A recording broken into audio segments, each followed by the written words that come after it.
सोलापूर शहरात आज सायंकाळी सुमारे 4 वाजता अवकाळी पावसानं जोरदार हजेरी लावली। विजांच्या कडकडाटासह सुरू झालेल्या पावसामुळे नागरिकांची मोठी तारांबळ उडाली आहे।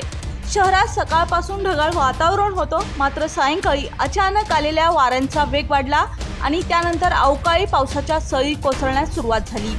साधारण 45 मिनिटांपर्यंत सुरू झालेल्या पावसामुळे कार्यालयातून घरी परतणाऱ्या नागरिकांची अडचण झाली।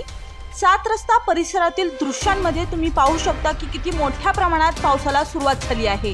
या पावसामुळे फळ विक्रेत्यांची विशेषतः मोठी गैरसोय झाली आहे। दुकानांचे साहित्य उचलण्यासाठी आणि माल सावरण्यासाठी दुकानदारांची धावपळ सुरू झाली होती। आपण हे दृश्य हॅलो बळीराजा चॅनलच्या माध्यमातून पाहत आहात। जर तुम्ही अजूनही आपल्या हक्काच्या हॅलो बळीराजा चॅनलला सबस्क्राइब केला नसाल तर लगेच सबस्क्राइब करा, जेणेकरून आमचे अपडेट तुम्हाला लवकरात लवकर मिळतील। हवामान विभागाच्या माहितीनुसार पुढील काही तास हलक्या ते मध्यम स्वरूपाच्या सरी पडण्याची शक्यता असून नागरिकांनी काळजी घेण्याचं आवाहन देखील करण्यात आलं आहे।